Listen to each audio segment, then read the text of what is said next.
les gars, c'est Tino Panini. On se retrouve pour un nouvel épisode des maillots des abonnés, le 5e épisode. La collection m'a été envoyée par un certain Julien, par email comme d'habitude, donc toi aussi n'hésite pas à m'envoyer tes maillots par email, il est dans la description. En attendant, c'est pas tout, mais j'ai à vous présenter des maillots. C'est parti. On commence en beauté avec un maillot du Real Madrid, floqué Cristiano Ronaldo, époque 2014-2015. C'est le maillot domicile et bah voilà, classique. Celui du Real Madrid domicile, toujours avec les bandes noires Adidas ou bleues, comme cette année, avec le petit logo LFP, et puis voilà, le maillot classique du Real domicile chaque année. Voilà, très beau maillot. Donc visiblement c'est un supporter du Real parce qu'on enchaîne avec le deuxième vêtement du Real, qui est un t-shirt d'entraînement avec encore les bandes Adidas, et c'est celui 2015-2016.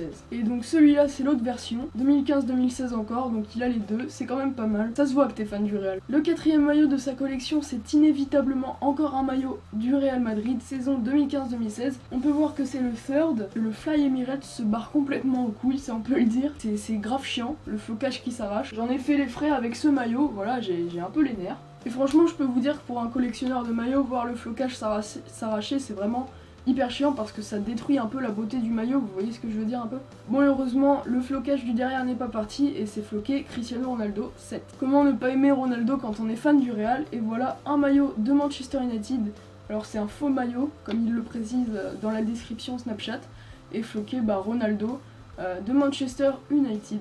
Voilà, avec les petites bandes de derrière. Dommage qu'il m'ait pas montré le devant, j'aurais dû lui demander, mais bon, c'est pas grave, on voit au moins le flocage. On enchaîne avec un maillot d'entraînement de l'AS Roma 2015-2016. Alors j'avais jamais vu, j'adore le design, le dégradé qui va jusqu'au blanc. Franchement, moi je trouve ça super joli. Et donc voilà la vision de dos avec écrit en gros Roma. Le maillot de l'Italie pour l'Euro 2016 sans flocage cette fois-ci, fait par Puma et que je trouve super beau les amis. Je sais pas ce que vous en pensez vous. Ça rentre dans mes coups de cœur des maillots de l'Euro 2016 et de cette collection. Maillot de l'entraînement des Portugais, voilà, de l'Euro 2016. Beau maillot hein, fait par Nike. Franchement j'aime bien. J'aime bien les couleurs, tout ça. Ça rentre dans mes coups de cœur aussi. Et puis comme d'habitude, voilà, dans cette collection, floqué Ronaldo. On enchaîne avec un maillot rouge d'entraînement du PSG saison 2015-2016, voilà, très classique, toujours Nike, hein, les maillots Nike, c'est toujours aussi beau même si c'est classique, voilà, très beau maillot. Alors le fameux maillot du PSG 2016-2017, avec lequel donc il joue en ce moment, et donc les bandes comme d'habitude rouges, et fait par Nike comme d'habitude. Bah moi j'aime bien ce maillot, ça va, même si c'est Paris, le design me plaît beaucoup, et floqué Ben Arfa, voilà le joueur qui vient d'être écarté 3 fois de suite par Unai Emery. Et alors je vais vous dire ce que j'en pense. Moi en fait j'ai lu des articles un peu et apparemment Banega, Ever Banega, l'Argentin qui est maintenant à l'Inter de Milan, était à Séville et quand Unai Emery l'entraînait, il a mis 6 mois, Unai Emery, à faire confiance à Banega et à le faire jouer parce que sinon il était jamais convoqué, donc ça risque de durer très longtemps pour Ben Arfa si ça continue. Un maillot de Müller de l'OL, franchement ça c'est une belle pièce, offert pour son anniversaire avec le patch champion en plus, les années où il avait gagné 5 fois de suite avec la petite dédicace. Alors Müller qui est passé par l'AS Monaco aussi, moi je me souviens de son passage surtout à l'AS Monaco en fait.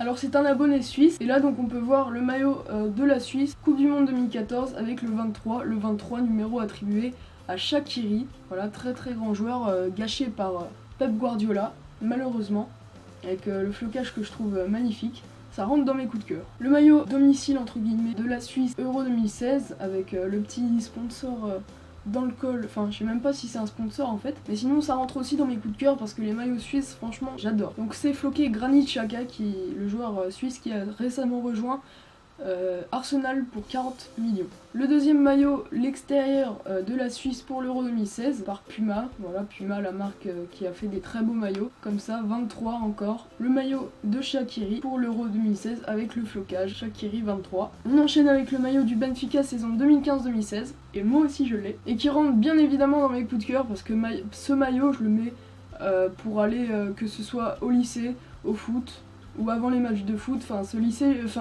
ce maillot je le trimballe vraiment partout, donc je l'adore, il est simple, il est classique, il est rouge, il va bien avec les vêtements que je mets, ça rentre dans mes coups de cœur, avec un petit flocage personnalisé, numéro 27. On enchaîne avec le suite du Borussia Dortmund, saison 2015-2016, Puma encore, et magnifique encore, rien à reprocher à Puma en fait, si ce n'est la fragilité des maillots suisses pendant l'Euro 2016, Et sinon, magnifique encore, ça rentre dans mes coups de cœur.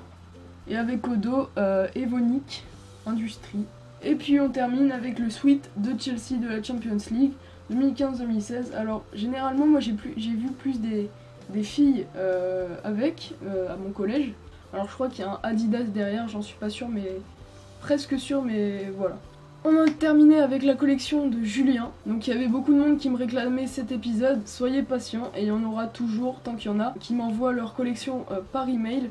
Et je peux vous dire, il y en a encore beaucoup parce que pour l'instant j'ai prévu jusqu'à l'épisode 17. Donc vous pouvez en être sûr, cette série ne va pas s'arrêter là du tout et durera encore très très longtemps. En attendant, n'hésite pas de t'abonner pour voir toutes mes autres vidéos et la suite de cette série. Et moi j'ai plus qu'à vous dire ciao pour de nouvelles vidéos, c'était Tino Panini.